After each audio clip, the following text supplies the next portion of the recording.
اعوذ باللہ من الشیطان الرجیم بسم اللہ الرحمن الرحیم رب اشرح لی صدری ویسر لی امری واحلل عقدۃ من لسانی یفقہوا قولی رب یسر ولا تعسر وتمم بالخیر آمین یا رب العالمین۔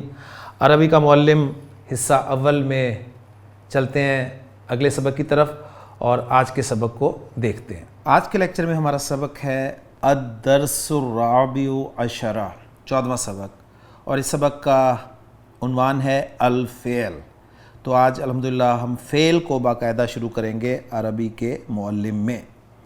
پہلا پوائنٹ بتا رہے ہیں کہ فعل در حقیقت دو قسم کا ہوتا ہے، ایک ماضی جس سے کام کا ہو چکنا معلوم ہوتا ہے جیسے کتبہ اس نے لکھا، دوسرا مضارع جس سے معلوم ہوتا ہے کہ کام اب تک پورا نہیں ہوا ہے بلکہ ہو رہا ہے یا ہوگا، جیسے یکتبو وہ لکھتا ہے یا لکھے گا۔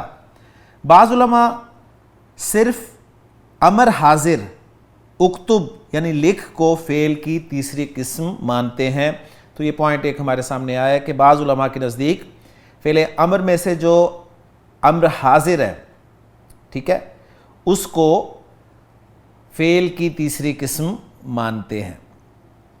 دوسرا پوائنٹ لکھا گیا ہے کہ حروف اصلیہ جس کے بارے میں ہم جانتے ہیں جو مادے کے حروف کہلاتے ہیں، فعل میں عموماً 3 ہوتے ہیں جیسے کتبہ اس نے لکھا، گو بعض فعلوں میں 4 بھی ہوتے ہیں جیسے ترجمہ اس نے ترجمہ کیا۔ اور یہ بات ہم جانتے ہیں کہ 3 جو حروف اصلیہ ہوتے ہیں جس فعل میں اس کو ہم ثلاثی کہتے ہیں اور جن میں 4 ہوتے ہیں اس کو رباعی کہتے ہیں۔ تنبیہ نمبر 1، لفظ کے حروف اصلیہ کو مادہ کہتے ہیں۔ فعلوں میں ماضی کا صیغہ واحد غائب ہی ایک ایسا لفظ ہے جس میں محض مادے کے حروف رہتے ہیں، یہاں تک کہ مصدر اور اس کے تمام مشتقات کے حروف اصلیہ کی شناخت صیغہ مذکور ہی پر منحصر ہے۔ اس لیے اگر مصدری معنی بتلانے کے لیے اسی صیغے کو لکھیں تو مناسب ہوگا تاکہ طالب کو لفظ کے مادے سے بھی واقفیت ہو جائے۔ بس ہم کہہ سکتے ہیں کہ کتبہ کے معنی لکھنا ہے، اگرچہ دراصل اس کے معنی اس نے لکھا۔ ہاں مصدری معنی بولنے کی ضرورت ہو تو مصدر ہی بولنا چاہیے، جیسے تعلموا الکتابۃ والقراءۃ۔ تعلموا سیکھو، کیا سیکھو؟ الکتابۃ لکھنا، والقراءۃ اور پڑھنا۔ الکتابہ کتبہ کا اور القراءہ قرأ کا مصدر ہے۔ اس میں یہ بتا رہے ہیں کہ فعل ماضی کا جو پہلا صیغہ ہے واحد مذکر غائب کا صیغہ، وہی صیغہ مصدری معنی بتانے کے لیے استعمال کیا جائے گا۔ اور جیسے کہ کتبہ ماضی کا صیغہ ہے واحد مذکر غائب کا صیغہ ہے جس کے لفظی معنی ہے اس نے لکھا، لیکن کتبہ کے آگے وہ کہہ رہے ہیں کہ لکھنا جو مصدری معنی ہے نا وہ لکھے جائیں گے تاکہ آسانی ہو جائے اس فعل کے معنی کو جاننے میں۔ تو یہ پوائنٹ وہ بتا رہے ہیں۔ تیسرا پوائنٹ ہے کہ سہ حرفی ماضی معروف صیغہ واحد مذکر غائب، سہ حرفی ماضی معروف صیغہ واحد مذکر غائب وہ 3 اوزان پر آتا ہے، فعلا، فاعلا یا فعولا، ٹھیک ہے، ان اوزان پر ہوتا ہے۔ جیسے ضربہ اس نے مارا، سمعا اس نے سنا، کرما وہ بزرگ ہوا۔ چنانچہ اس امر کی تفصیل سبق نمبر 16 اور 4 حرفی فعل کا بیان سبق نمبر 25 میں ہوگا۔ ثلاثی مجرد افعال جتنے بھی ہوں گے ان کا ماضی کا جو پہلا صیغہ ہوگا وہ یا تو فعلا کے وزن پہ ہوگا یا فاعلا کے وزن پہ ہوگا یا فعولا کے وزن پہ ہوگا، یہ وہ بتا رہے ہیں۔ اب گردان بتائیں گے الفعل الماضی المعروف۔ فعل ماضی کی گردان یعنی اس کے تمام صیغے حسب ذیل ہیں۔ الحمدللہ ہمیں فعل ماضی کی گردان آتی ہے، ہم نے جس طریقے سے سیکھی ہے انشاءاللہ تعالیٰ وہ طریقہ آپ کو کبھی نہیں بھولے گا۔ بہرحال ایک مرتبہ ہم کتبہ کی گردان اس پیٹرن پہ پڑھ لیتے ہیں۔ آپ کو اس وقت اسکرین پہ غائب کے صیغے نظر آ رہے ہیں جس میں مذکر مؤنث کے ہیں اور دائیں سے بائیں انہوں نے کہا ہے پڑھنا ہے، یعنی واحد تثنیہ اور جمع کے صیغے۔ کتبہ کتبا، کتبو، کتبت، کتبتا، کتبنا۔ نیچے ترجمہ بھی دیا ہوا ہے وہ بھی آپ پڑھ سکتے ہیں۔ پھر مخاطب کے صیغے ہیں جی، کتبتا، کتبتما، کتبتم، کتبتی، کتبتما، کتبتنا۔ پھر متکلم کے صیغے، کتبتو کتبنا. اور متکلم کے صیغے انہوں نے مذکر کے بھی لکھے ہیں الگ اور مؤنث کے بھی الگ لکھے ہیں, اور متکلم میں مثنیٰ کے بھی الگ لکھے ہیں اور جمع کے بھی الگ لکھے ہیں. لیکن آپ دیکھیں کہ کچھ صیغوں پہ انہوں نے سٹار لگایا ہوا ہے. اب وہ سٹار کیوں لگایا ہے اس کی وجہ وہ آگے آپ کو بتا دیں گے. تنبیہ نمبر 2, کل صیغے تو 18 ہیں لیکن گردان میں صرف 14 صیغے پڑھے جاتے ہیں, کیونکہ اتنے ہی صیغوں میں سب کے معنی نکل آتے ہیں. پھر ایک ہی لفظ کو بار بار دہرانے کی ضرورت نہیں. البتہ 14 صیغوں میں بھی ایک لفظ کتبتما 2 دفعہ آ جاتا ہے. ضرورت تو اس کی بھی نہیں, لیکن خاص مصلحت سے اس کے دہرانے کا رواج پڑ گیا ہے. جہاں ایسا نشان یعنی سٹار کا نشان ہے وہ صیغے نہیں پڑھے جاتے. تو آپ کو اندازہ ہو گیا ہوگا کہ وہ کون سے صیغے ہیں جو پڑھے نہیں جاتے. تنبیہ نمبر 3, فعل کے ہر صیغے میں فاعل کی ضمیر ہوتی ہے. ان ضمیروں کو ضمائر مرفوعہ متصلہ کہتے ہیں. فعل کے ہر صیغے میں فاعل کی ایک ضمیر ہوتی ہے. کتبہ کے اندر وہ ہوا کی شکل میں چھپی ہوئی ہے, کتبا میں وہ الف کی صورت میں نظر آ رہی ہے. تو الف جو ہے یہ ضمیر ہے اور یہ ضمیر مثنیٰ کی ہے, اور اس ضمیر کو ضمیر مرفوع متصل کہیں گے, یہ ذہن میں رکھیے گا. اسی طرح کتبو میں واو کی ضمیر کو یہ مانتے ہیں. اسی طرح پھر کتبت میں ہیا کی ضمیر چھپی ہوئی مانتے ہیں. کتبتا میں پھر الف آ گیا اور تا علامت تانیث ہے. کتبنا میں نون کو یہ ضمیر مانتے ہیں جمع مؤنث کی. پھر کتبتا میں تا کو, کتبتما, کتبتم, کتبتی, کتبتما, کتبتنا, ان 6 کے 6 صیغوں میں تا کو یہ ضمیر جو ہے وہ مانتے ہیں. اور کتبتو میں بھی تا, اور کتبنا میں نا کی ضمیر جو ہے یہ اس کو ضمیر مرفوع متصل مانتے ہیں. تنبیہ نمبر 4, کتبت صیغہ واحد مؤنث غائب کو ما بعد کے لفظ سے ملانا ہو تو آخر کی جزم نکال کر زیر پڑھیں. وہ جو مین قاعدہ ہمارا کہ 2 ساکن حروف کو اگر آپ ملا کر پڑھنا چاہتے ہیں تو پہلے ساکن کو زیر دے کے آگے ملایا جائے گا, اور یہ ساکن 2 حروف جو ہیں وہ ایک لفظ کا ایک آخری حرف ہوگا اور دوسرے لفظ کا شروع والا حرف ہوگا. پہلے لفظ کا آخری حرف اور دوسرے لفظ کا شروع والا حرف. جیسے کتبت المعلمۃ تھا تو کتبت المعلمۃ پڑھا گیا, کتبت المعلمۃ المکتوبہ, استانی نے خط لکھا. اور جن صیغوں کے آخر میں الف یا واو ہو تو ماقبل سے ملانے کے وقت ان کا تلفظ نہ کریں. جیسے الرجلانی کتبا, کتبا مثنیٰ کا صیغہ ہے لیکن کتبا میں جو الف آ رہا ہے جب ملاتے ہوئے پڑھیں گے تو اس الف کو نہیں پڑھا جائے گا, اور ہم ایسے پڑھیں گے کہ الرجلانی کتب المکتوبہ, الرجال کتب المکتوبہ.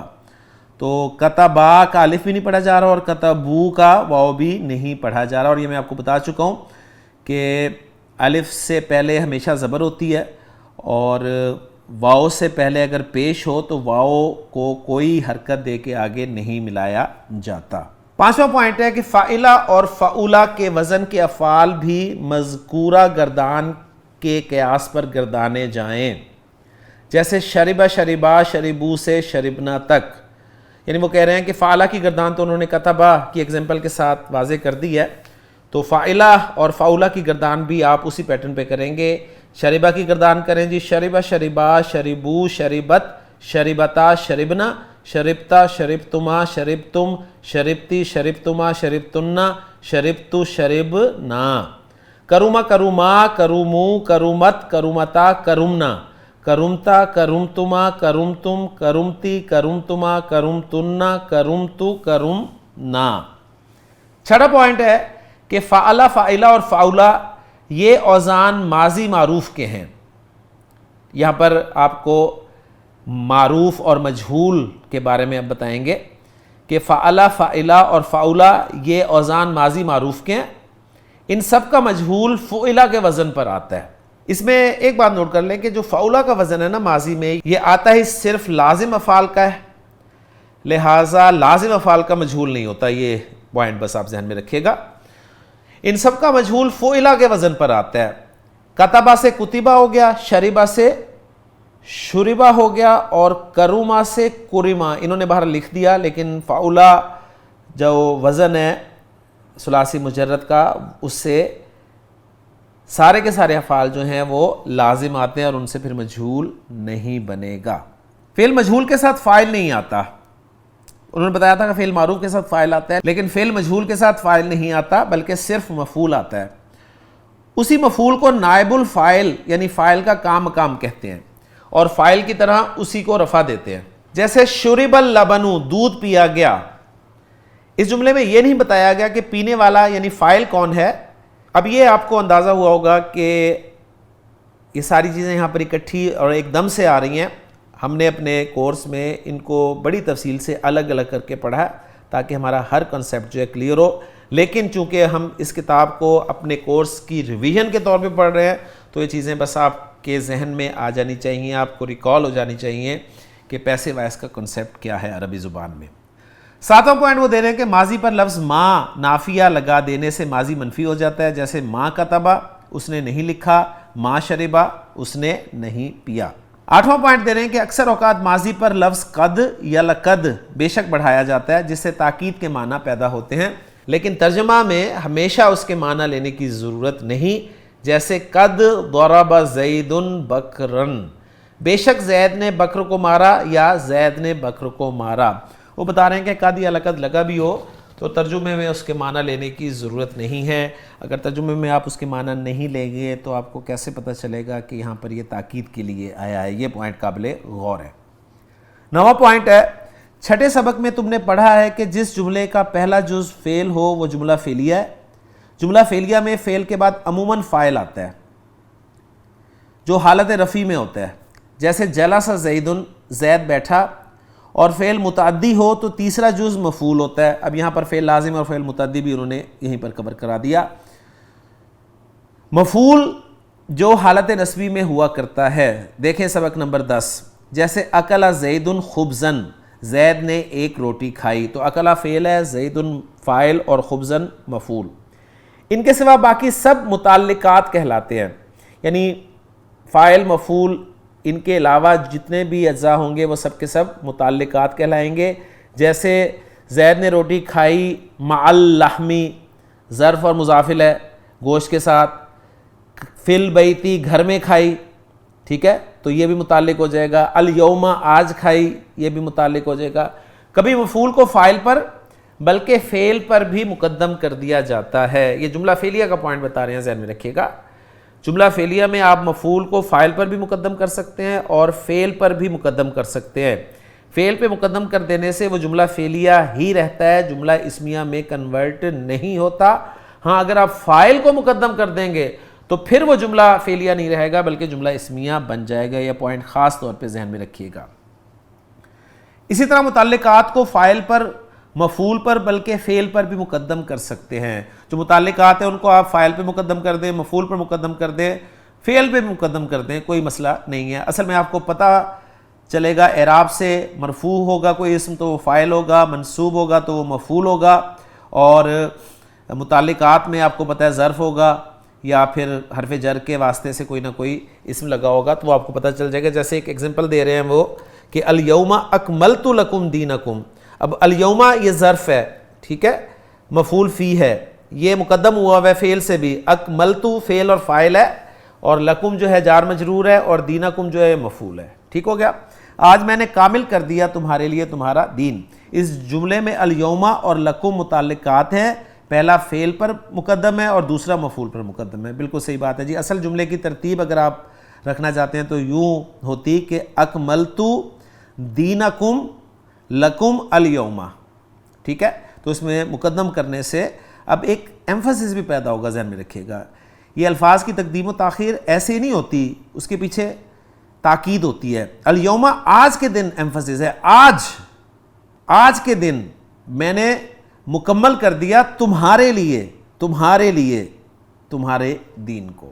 ٹھیک ہے، تو اس طرح اس کو ہم لا سکتے ہیں جی. 10واں پوائنٹ ہے کہ جملہ فعلیہ میں فعل ہمیشہ واحد کا صیغہ رہے گا جی. جملہ فعلیہ جب بھی آپ نے بنانا ہے تو فعل واحد کا صیغہ رہے گا، چاہے واحد مذکر کا رہے چاہے واحد مؤنث کا رہے گا واحد کا. فاعل چاہے تثنیہ ہو یا جمع ہو. البتہ فاعل مذکر کے لیے مذکر کا صیغہ آئے گا اور مؤنث کے لیے مؤنث کا صیغہ، جیسے کہ میں نے ابھی اس میں وضاحت کر دی. جیسے کتب ولدن، ایک لڑکے نے لکھا تو واحد کا صیغہ کتبہ لگا ہے، فاعل واحد ہے ولد. کتبہ ولدانی صیغہ واحدی ہے فعل کا، فاعل مثنیٰ ہے. کتبہ اولادن فعل واحد کا صیغہ ہے اور فاعل جو ہے وہ جمع ہے. کتبت ابنتن فعل واحد کا صیغہ ہے، اب مؤنث ہے کیونکہ فاعل جو ہے وہ مؤنث ہے. کتبت ابنتانی فعل واحد کا صیغہ ہے کتبت، اور ابنتانی فاعل جو ہے وہ مثنیٰ کا صیغہ ہے. اور کتبت بناتن میں فعل واحد کا صیغہ ہے کتبت، اور بناتن جو ہے فاعل وہ جمع کا صیغہ ہے. مگر فاعل پہلے آئے تو فعل و فاعل کے صیغے یکساں ہوں گے. اس مسئلے کی تفصیل سبق نمبر 18 میں لکھی جائے گی. فاعل پہلے آئے تو ظاہر بات ہے پھر وہ جملہ فعلیہ تو رہے گا نہیں، وہ جملہ اسمیہ بن جائے گا، اور جملہ اسمیہ میں ہم جانتے ہیں کہ وہ فاعل اب ہم فاعل نہیں کہیں گے اسے، بلکہ وہ مبتدا ہو جائے گا، اور جملہ فعلیہ والا فعل جو ہے وہ اس کی خبر کی جگہ پر آ رہا ہوگا، اور ظاہر بات ہے اس میں ہم وہی ضمیر لے کر آئیں گے، یعنی فعل کا وہی صیغہ استعمال کریں گے جو کہ مبتدا کے مطابق ہوگا. تو یہ پوائنٹ الحمدللہ آپ اچھی طرح جانتے ہیں. سلسلہ الفاظ نمبر 12 تنبیہ. ذیل کے سلسلہ الفاظ میں ہر ایک فعل ماضی کے ساتھ اس کا مضارع بھی لکھ دیا گیا ہے. انہوں نے مضارع بھی لکھ دیا جی ساتھ ہی. ہر ایک فعل ماضی کی گزری ہوئی گردان پر ایک بار گردان کر لیں، ایک بار گردان لیں تو اچھا ہوگا. پھر ہر ایک فعل کا ماضی مجہول بھی بنا لیں اور گردان کر لیں. خصوصاً مدارس کے عزیز طلبہ ضرور اتنی تکلیف برداشت کریں. اکلا یاکلو کھانا، ترکا یترکو چھوڑنا، دخل یدخلو داخل ہونا، طلع یطلعو طلوع ہونا، غلب یغلب غالب ہونا، فرح یفرح خوش ہونا، قتل یقتلو قتل کرنا، بعث یبعث بھیجنا، خرج یخرج نکلنا، طلب یطلب مانگنا بلانا، غرب یغرب غروب ہونا، فتح یفتح فتح کرنا یا کھولنا، فہم یفہم سمجھنا، نجح ینجح کامیاب ہونا. یہ سارے فعل بتا دیے، فعل ماضی اور مضارع ان کے لکھ دیے. اگلی ویکیبلری میں کچھ اسماء ہیں. اقربونا قریبی رشتہ دار، الذین جو لوگ وہ لوگ جو، الآنا ابھی، الالآنا ابھی تک. تو الآنا جو ہے یہ مبنی اسم ہے، اس لیے آپ دیکھیں الا کی وجہ سے اس میں کوئی تبدیلی نہیں آئی، الالآنی نہیں ہوا یہ. تمرید بیمار کی خدمت کرنا یعنی نرسنگ. جنہ باغ، جمیع سب کے سب. زرعن کھیتی. با بتا رہا ہے کہ اس کی جمع جو ہے با پیٹرن پہ آئے گی. سارق چور. شہادہ گواہی سند. طعام کھانا. العام سال یا سال رواں. غلام لڑکا، غلام خادم. فرح مصدر ہے خوشی یا خوش ہونا. فئہ فئتن گروہ جماعت. قول الف پیٹرن افعال کا وزن ہے تو وہ اقوال بن جائے گا بات. کانما گویا کہ. کما جیسا کہ. لأن اس لیے کہ. المستشفیٰ شفا خانہ ہسپتال. مرید جمع اس کی مرضی بیمار. اللہ مگر. فا تو پھر کیونکہ پس ان معنی میں استعمال ہوگا. جزء ٹکڑا پارا. اب آجائے جی مشق نمبر 13 الف جز. ایک کالم میں الماضی المعروف اور دوسرے کالم میں الماضی المجہول. پہلا جملہ ہے ہوا یا رشیدن. وہ کہہ رہے ہیں یا ہوا لگا لیں یا رشیدن لگا لیں. قرأ القرآن اس نے قرآن پڑھا. اور یہ ساری ایگزامپلز نا جملہ فعلیہ کی نہیں ہیں بلکہ جملہ اسمیہ کی ایگزامپلز ہیں، یہ ذہن میں رکھیے گا ٹھیک ہے. کیونکہ دیکھیں اسم سے شروع ہو رہا ہے اور مرفوع اسم سے جملے شروع ہو رہے ہیں، تو یہ ساری ایگزامپلز جملہ اسمیہ کی ہیں، فعلیہ کی نہیں ہیں. ہاں یہ کہہ سکتے ہیں ہم کہ جو خبر ہے وہ ساری کی ساری جملہ فعلیہ ہیں ٹھیک ہے. ہوا مبتدا اور قرأ القرآن یہ جملہ فعلیہ ہے. قرأ رشید یہ جملہ فعلیہ ہے. قرأ رشید القرآن. قرأ رشید القرآن. ہما یا رجلانی قرأ کتابن. وہ کہہ رہے ہیں ہما لگا لیں یا رجلانی لگا دیں ایک ہی بات ہے، لیکن وہ جملہ اسمیہ ہی بنے گا جی. ہما کے ساتھ ہما قرأ کتابن یا رجلانی قرأ کتابن. ہم یا الرجال قرأوا القرآن. ہیا یا بنتن کتبت مکتوبن. ہما یا بنتانی کتبتا مکتوبینی. ہننا یا البنات کتبنا مکاتیبہ. تو مختلف جملے انہوں نے آپ کو پریکٹس کروائے ہیں جی. آپ ان جملوں کی پریکٹس کر سکتے ہیں اسی پیٹرن پہ اور ترجمہ میرا خیال ہے کوئی اتنا مشکل نہیں ہے. ہوا قرأ القرآن کا ترجمہ ہوگا اس نے قرآن پڑھا. رشید قرأ القرآن اس کا ترجمہ ہوگا رشید نے قرآن پڑھا. قرأ رشید القرآن جملہ فعلیہ ہوگا تو اس کا ترجمہ بھی یہی ہوگا کہ رشید نے قرآن پڑھا. ہما قرأ کتاباً ان دونوں نے ایک کتاب پڑھی.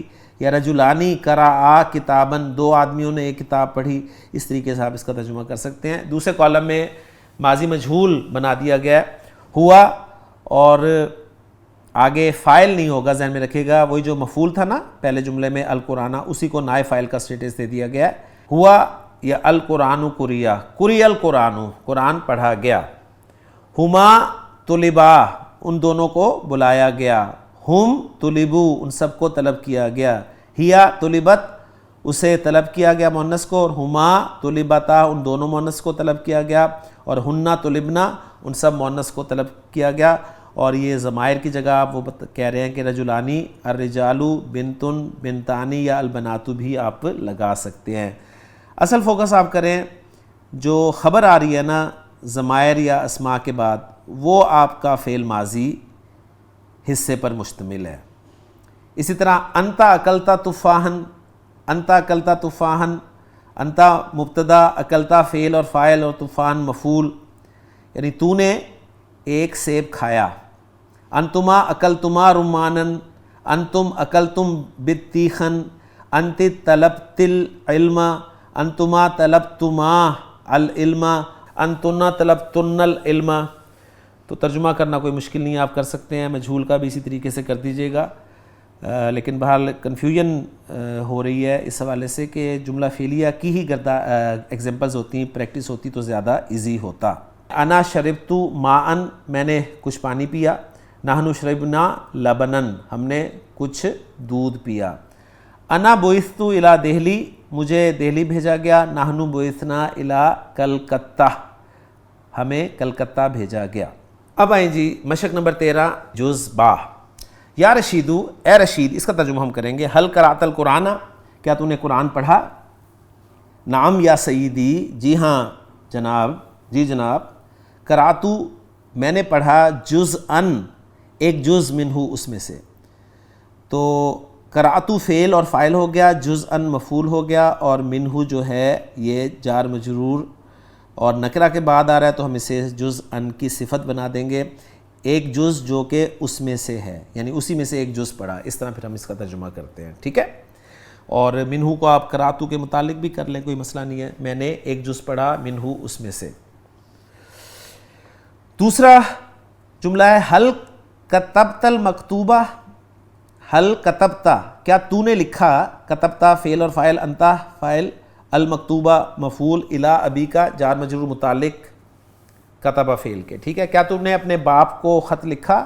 نعم جی ہاں. کتبت البارحہ کتبتو میں نے لکھا البارحہ گزشتہ رات. تیسرا جملہ متی طلعت الشمس سورج کب طلوع ہوا. ما طلعت الشمس الی الآن سورج ابھی تک طلوع نہیں ہوا. سورج ابھی طلوع نہیں ہوا. اور یہ آپ کو پتہ ہے کہ فعل فاعل مفعول اور باقی سب متعلقات ہوں گے تو باقیوں کو آپ متعلقات قرار دے دیجیے گا. چوتھا جملہ ہے حل غرب القمر کیا چاند ڈوب گیا. نعم جی ہاں. غرب القمر قبل ساعۃ چاند ایک گھنٹہ پہلے ڈوب گیا. پانچواں جملہ ہے ماذا اکلت اليوم یا مریم. اے مریم ماذا اکلتی تو نے کیا کھایا. الیوم آج. اب یہاں پر ماذا جو ہے وہ مفعول بھی کا کام دے رہا ہے اور اکلتی فعل اور فاعل ہے, یہ ذہن میں رکھیے گا. اور الیوم جو ہے یہ متعلق ہے, ٹھیک ہو گیا. اور یا مریم آپ کو پتہ ہے حرف ندا اور منادا کے ساتھ مرکب ہے. ماذا اکلت اليوم تو نے آج کیا کھایا. یا سیدی جناب. اکلت الخبزہ میں نے روٹی کھائی. مع اللبن دودھ کے ساتھ. اکلتو فعل اور فاعل ہو گیا, اور الخبزہ مفعول, اور مع اللبن ظرف اور مضاف ہے. چھٹا جملہ ہے الی این. اب یہ جار مجرور آ رہا ہے تو مقدم ہوا ہوا ہے. بعث ابوکی. الی این کہاں کو. بعث ابو کی، تیرے باپ کو بھیجا گیا. اب یہ فعل مجہول ہے، آپ کو پتہ ہے فعیلہ کے وزن پر آ رہا ہے. تیرے باپ کو کہاں بھیجا گیا؟ بعث ابی، میرے باپ کو بھیجا گیا، الہ آباد، الہ آباد کی طرف بھیجا گیا یا الہ آباد بھیجا گیا. 7واں جملہ ہے من دخل الدار. من دخل الدار، کون داخل ہوا گھر میں؟ گھر میں کون داخل ہوا؟ ہی امی، جواب دیا جا رہا ہے وہ میری امی ہیں جو دخلت الدار، جو گھر میں داخل ہوئیں. 8واں جملہ ہے ومن خرج منہا، اور کون اس میں سے باہر نکلا، یعنی گھر میں سے باہر نکلا. ہا کی ضمیر الدار کی طرف جاری ہے کیونکہ دار آپ کو پتہ ہے مؤنث ہے اور البیت جو ہے وہ مذکر ہے. ہما، وہ دونوں، اخوایا، میرے بھائی ہیں. قد خرجا من الداری، اب یہاں پر انہوں نے کہا کہ قد کا ترجمہ آپ نے نہیں کرنا، وہ دونوں گھر سے باہر نکلے. بس آپ مفہوم سمجھیں اور ٹرانسلیٹ کرنے کی کوشش کریں. 9واں جملہ ہے من ضرب اخویک، تیرے دونوں بھائیوں کو کس نے مارا؟ من ضرب اخویک، تیرے دونوں بھائیوں کو کس نے مارا؟ اور ایسے جملوں کی ترکیب بھی ذرا سمجھ لیجئے گا. من کو ہم مبتدا مانیں گے اور ضرب اخویک جو ہے وہ فعل فاعل، اور اخویک جو ہے وہ مضاف مضاف الیہ مفعول بن جائے گا، اور فعل اپنے فاعل اور مفعول سے مل کے جملہ فعلیہ ہو کر یہ خبر بن جائے گی، اور من جو ہے وہ مبتدا اپنی خبر کے ساتھ مل کر جملہ اسمیہ ہو جائے گا. من ضرب اخویک، تیرے دونوں بھائیوں کو کس نے مارا؟ ضربتہما امی، ضربتہما، ان دونوں کو مارا، امی، میری امی نے. 10واں جملہ ہے حل فتح باب المدرستی. فتح فعل مجہول ہے، باب المدرستی مضاف مضاف الیہ اس کا نائب فاعل ہے. کیا اسکول کا دروازہ کھل گیا؟ اب اس کو ہم اس طرح ٹرانسلیٹ کریں گے، کھولا گیا میں ٹرانسلیشن اردو مفہوم میں نہیں ہوتی. کیا اسکول کا دروازہ کھل گیا؟ لا، نہیں. ما فتح الی الآن، ابھی نہیں کھلا، ابھی نہیں کھلا. 11واں جملہ لما فرح محمد و رشید، محمد اور رشید کیوں خوش ہوئے؟ لأنہما نجحا فی الامتحان، لأنہ، کیونکہ، اس لیے کہ ہما، وہ دونوں، نجحا، کامیاب ہو گئے، فی الامتحان، امتحان میں. 12واں جملہ ہے کم ولدن نجح فی الامتحان السنوی، سالانہ امتحان میں کتنے لڑکے کامیاب ہوئے؟ کم ولدن، کتنے لڑکے، نجح، کامیاب ہوئے، فی الامتحان، امتحان میں، اور امتحان کی صفت آ رہی ہے السنوی، سالانہ. نجح 50 ولدن، 50 لڑکے کامیاب ہوئے، فی ھذا العام، اس سال میں، اس سال میں 50 لڑکے کامیاب ہوئے. 13واں جملہ ہے حل فہمتم قولنا، حل فہمتم، کیا تم نے سمجھ لیا قولنا، ہماری بات کو؟ ما فہمنا قولکم، ہم نے نہیں سمجھا تمہاری بات کو. 14واں جملہ ہے لما، کیوں، ما فہمتم کلامی، کیوں نہیں سمجھا تم نے میری بات کو؟ ٹھیک ہے نا، تم نے میری بات کو کیوں نہیں سمجھا؟ لأن، اس لیے کہ لسانکم ہندیٌ، تمہاری زبان ہندی ہے. ٹھیک ہے، تمہاری زبان ہندی ہے. لأن، انا جو ہے نا اس کی وجہ سے لسانکم آیا ہے، یہ ذہن میں رکھیے گا. ٹھیک ہے، لسانہ، لسان جو ہے وہ منصوب آئی ہے، یہ انا اور انا. کلیئر ہو گیا جی. 15واں جملہ ہے لما طلبت فی الدیوانی، لما طلبت، تمہیں کیوں طلب کیا گیا کچہری میں؟ طلبت للشہادتی، مجھے طلب کیا گیا گواہی کے لیے. 16واں جملہ ہے لما بعثتی، تجھے کیوں بھیجا گیا ہے مؤنث، الی المستشفیٰ، ہاسپٹل کی طرف، یا ہاسپٹل، یا اختی، میری بہن، میری بہن تجھے ہاسپٹل کیوں بھیجا گیا؟ بعثت للتمریدی، انہوں نے کہا مجھے تمرید کے لیے بھیجا گیا، اور تمرید کے معنی ہم نے دیکھ لیے، لخدمت المرضى، مریضوں کی خدمت کے لیے، مریضوں کی خدمت کے لیے. مشق نمبر 13 جیم جز، اور یہ ساری ایگزامپلز من القرآنی ہوں گی، یعنی قرآن سے ہوں گی. پہلا جملہ ہے کم، اور آگے انہوں نے لکھ دیا کہ کم خبریہ ہے.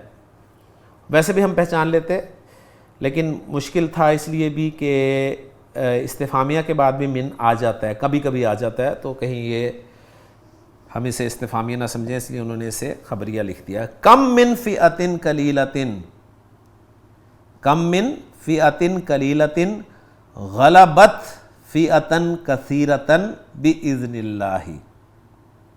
ٹھیک ہے، ترجمہ کیا کریں گے ہم اس کا کہ کتنے ہی یا کئی ایک بہتیرے فئۃ قلیلۃ چھوٹے گروہ، چھوٹی جماعتیں غالب ہو گئیں بڑی جماعتوں پر باذن اللہ، اللہ کے اذن سے، اللہ کے اذن کے ساتھ. دوسرا جملہ ہے من قتل نفسا، جس نے کسی نفس کو قتل کیا. من قتل نفسا، جس نے کسی ایک جان کو قتل کیا، بغیر نفس، کسی دوسری جان کے علاوہ. یعنی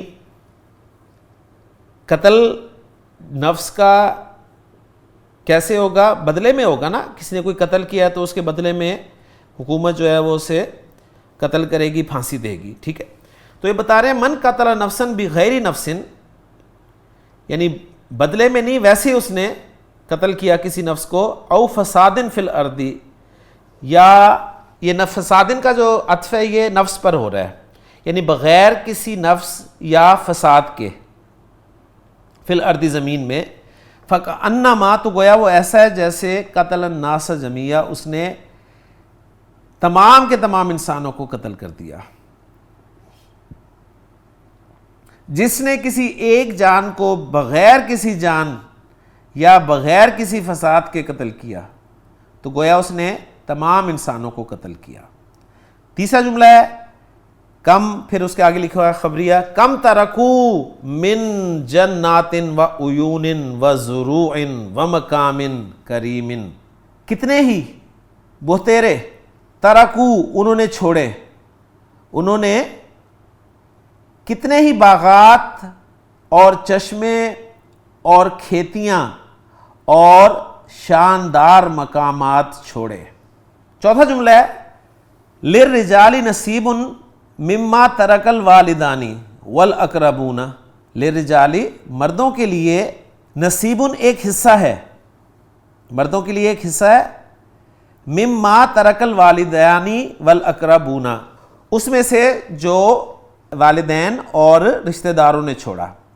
یعنی مردوں کے لیے بھی ایک حصہ ہے ان چیزوں، یعنی مال و دولت میں سے جو ماں باپ اور اقارب، عزیز و اقارب جو ہیں وہ انہوں نے چھوڑا. وَلِلنِّسَاءِ نَصِیبٌ، اور عورتوں کے لیے بھی ایک حصہ ہے، مما ترک الوالدان والاقربون، اس میں سے جو ماں باپ اور عزیز و اقارب چھوڑ دیں. پانچواں جملہ ہے فمن شرب منہ فلیس منی، پس من شرب منہ، جس نے پیا اس میں سے. ہو کی ضمیر نہر کی طرف جا رہی ہے، کانٹیکسٹ دیکھنا پڑے گا. فلیس منی، تو پس وہ نہیں ہے مجھ میں سے. لیسا کا اسم اسی کے اندر ہے اور منی جو ہے وہ اس کی خبر ہو جائے گی. چھٹا جملہ ہے فشربوا منہ الا قلیلا منہم. فشربوا، پس انہوں نے پیا، منہ اس میں سے، الا قلیلا منہ، سوائے چند ان میں سے. تو قلیلاً جو ہے یہ مستثنیٰ ہے، منہم جار مجرور نکرہ کے بعد آ رہا ہے تو اسے صفت بنا دیں گے. قلیلاً منہم یعنی تھوڑی تعداد جو انہی میں سے تھی، یہ مستثنیٰ ہو جائے گا. اور شربو میں جو واو کی ضمیر ہے وہ مستثنیٰ منہ ہوگا. مستثنیٰ منہ اور مستثنیٰ مل کر یہ شربو فعل کے لیے فاعل بن جائیں گے اور منہ جو ہے متعلق ہو جائے گا شربو فعل کے لیے. تو شربو فعل اپنے فاعل اور متعلق سے مل کر جملہ فعلیہ بن جائے گا. ٹھیک ہو گیا؟ تو ان میں سے تھوڑوں کے سوا باقی سب نے اس میں سے پیا. اس طرح کا اس کا مفعول کیا جا سکتا ہے. ساتواں جملہ ہے کتب علیکم الصیام. کتب علیکم الصیام، الصیام روزہ رکھنا یا صوم کی جمع صیام. روزے فرض کر دیے گئے تم پر، کما جیسا کہ کتب علی الذین من قبلکم. کتبہ، اب یہاں پر کما کتبہ میں پھر ہوا کی ضمیر الصیام کی طرف جائے گی، تو اس کا مطلب ہے کہ الصیام کا ترجمہ یہاں پر روزہ رکھنا جو ہے وہ کیا جائے، جیسا کہ وہ فرض کیا گیا ان لوگوں پر جو تم سے پہلے تھے. تو یہاں پر الصیام کے معنی زیادہ بہتر ہے کہ روزہ رکھنا جو ہے وہ کیا جائے. 8واں جملہ ہے وَإِذَا الْمَوْعُودَةُ سُئِلَتْ. اذا الموعودۃ، جب زندہ گاڑی ہوئی لڑکی سئلت پوچھی جائے گی، کیا پوچھی جائے گی؟ بِأَيِّ ذَنبٍ قتلت، کہ قتلت بِأَيِّ ذَنبٍ، قتلت اسے قتل کیا گیا، بِأَيِّ ذَنبٍ کون سے گناہ کے بدلے میں، کس گناہ کے بدلے میں اسے قتل کیا گیا. اب اصل سوال ہے جی عربی میں ترجمہ کریں. تنبیہ وہ دے رہے ہیں کہ اردو میں حرف استفہام چھوڑ بھی دیتے ہیں لیکن عربی میں نہیں چھوڑتے. حامد نے کھانا کھایا، جملہ فعلیہ بنانا ہے تو ہم کہیں گے جی اکل حامد الطعام. ٹھیک ہے، لیکن یہاں پر تھوڑا سا غور کریں تو کویسچن مارک لگا ہوا ہے، تو اس کا مطلب کیا حامد نے کھانا کھایا؟ تو حل لگا دیں گے، حل اکل حامد الطعام، کیا حامد نے کھانا کھایا؟ نہیں، لا، اب تک اس نے کھانا نہیں کھایا. ما اکلا، اس نے کھایا نا، تو اب حامد کا لفظ لانے کی ضرورت نہیں، بلکہ اکلا میں ہوا کی ضمیر ہی حامد کی طرف لوٹ رہی ہے. لا ما اکلا، ما اکل الطعام الی الآن، ما اکل الطعام الی الآن. دوسرا جملہ ہے تم نے پانی پیا، اور مذکر مینشن کر دیا، تو یہاں پر ہم واحد بھی سیکھا رکھ سکتے ہیں کیونکہ جواب میں نے آ رہا ہے تو میں واحد ہی ہوتا ہوں. تو حل، تم نے پانی پیا، حل شربت الماء، حل شربت الماء، نعم، جی ہاں، نعم، میں نے کھانا کھایا اور پانی پیا. اکلت الطعام وشربت الماء، اکلت الطعام وشربت الماء. تیسرا جملہ ہے تم نے آج کیا کھایا. کھایا فعل ہے، تم فاعل ہو، کیا جو ہے یہ مفعول ہے، اور آج جو ہے یہ متعلق ہو جائے گا. اب کیا کے لیے ما کا لفظ استعمال ہوتا ہے، ما اس میں آپ کو پتہ ہے، اور اس میں استفہام جو ہے وہ صدارت کلام چاہتے ہیں، تو ہم کہیں گے ما اکلتا، ما اکلتا. اب اکلتا فعل اور فاعل ہو گیا، اور ما جو ہے مفعول بھی مقدم ہے. ما اکلتا الیوم، تو نے آج کیا کھایا؟ میں نے روٹی اور گوشت کھایا. اکلت الخبز واللحم. چوتھا جملہ ہے تیری بہن مدرسہ گئی. حل ذہبت اختک الی المدرسۃ، کیا تیری بہن مدرسہ گئی؟ جی ہاں، نعم، 1 گھنٹے پہلے وہ مدرسہ گئی. ذہبت الی المدرسۃ، ٹھیک ہے، مدرسہ گئی ہے، چونکہ ذکر آ رہا ہے تو الی المدرسہ میں ڈالنا چاہیے. نعم ذہبت الی المدرسۃ قبل ساعۃ، 1 گھنٹہ پہلے. 5واں جملہ ہے آفتاب کب طلوع ہوا. کب، متا، متا طلعت الشمس، متا طلعت الشمس. الشمس کے مؤنث ہے اس لیے طلعت کا فعل استعمال کیا گیا. آفتاب ابھی طلوع ہوا، طلعت الشمس الآن. 6واں جملہ ہے مسجد میں کون داخل ہوا. من دخل فی المسجد، فی المسجد بھی کہہ سکتے ہیں، اور ایسی جگہ ہے جہاں پر فزیکلی داخل ہوا جا سکے وہاں پر فی نہ بھی لگایا جائے تو اس جگہ کو آپ مفعول بھی کے طور پہ استعمال کر سکتے ہیں. من دخل المسجد یوں بھی کہہ سکتے ہیں. وہ مدرسہ کے معلمین ہیں. ہم معلمو المدرستی، یا آپ اشارہ کر رہے ہیں تو ہاؤلائی بھی لگا سکتے ہیں، ہاؤلائی معلم المدرستی، یا اولائکا کا بھی اشارہ لگا سکتے ہیں، لیکن ضمیر زیادہ بہتر ہے. ہم معلم المدرستی. وہ کون گھر سے نکلا. اب کون گھر سے نکلا ہوتا تو ہم کہتے ہیں من خرج من البیت. اب وہ کون گھر سے نکلا ہے تو من ہوا، من ہوا خرج من البیت، وہ میرا چھوٹا بھائی ہے. ہوا اخی الصغیر، ہوا اخی الصغیر، الصغیر صفت ہوگی اخ کی. 8واں جملہ ہے تم نے میری بات سمجھی، مؤنث سے خطاب کیا جا رہا ہے. تم نے میری بات سمجھی. حل فہم تنہ کلامی، جمع سے خطاب ہو تو حل فہم تنہ کلامی، کیا تم نے میری بات سمجھی. لا، نہیں، ہم نے تمہاری بات نہیں سمجھی. ما فہمنا کلامکم، ما فہمنا کلامکم، ہم نے تمہاری بات نہیں سمجھی. 9واں جملہ تم جمع مؤنث، تو اوپر والا جو ہے نا پھر خالی مؤنث لکھا ہوا ہے نا، تو ہم اسے واحد مؤنث کے ساتھ ٹرانسلیٹ کر دیتے ہیں کہ تم نے میری بات سمجھی، یعنی حل فہمتی کلامی، کیا تو نے میری بات سمجھی. اچھا جواب میں چونکہ آ رہا ہے ہم نے تمہاری بات نہیں سمجھی، تو لہٰذا پھر وہ جمع کا ہی ہونا چاہیے. اب یہ چیزیں تھوڑی سی کنفیوز کر سکتی ہیں آپ کو، لیکن آپ پیٹرن کو فالو کیجئے گا. نواں جملہ ہے تم جمع مؤنث نے میری بات کیوں نہیں سمجھی. اب یہاں انہوں نے بتا دیا کہ جمع مؤنث ہے تو اوپر والا بھی جمع مؤنث ہی ہوگا. لما، لما کیوں، ما فہمتن کلامی تم نے میری بات نہیں سمجھی. لما ما فہمتن کلامی تم نے میری بات کیوں نہیں سمجھی. جواب دے رہی ہے اس لیے کہ تمہاری زبان عربی ہے. لِأَنَّ لِسَانَكُمْ لِأَنَّ لِسَانَكَ عَرَبِيٌّ. ٹھیک ہے. 10واں جملہ ہے کیا کوئی شیر قتل کیا گیا ہے خالد، یا خالد حل قتل اسد، حل قتل اسد یا خالد، یا خالد نعم جی ہاں ایک بڑا شیر قتل کیا گیا. قتل اسد کبیر، قتل اسد کبیر. 11واں شیر کو کس نے قتل کیا. من قتل الاسد، من قتل الاسد، کیونکہ شیر کا ذکر پہلے ہوا ہے تو اب ال کے ساتھ لائیں گے. من قتل الاسد، جناب شیر کو میں نے مارا. یا سیدی قتلت الاسد، اور اگر زوردار انداز میں بات کرنا چاہتے ہیں تو انا قتلت الاسد، میں نے شیر کو مارا. 12واں جملہ تمہارا خادم کہاں بھیجا گیا، تمہارا خادم کہاں بھیجا گیا.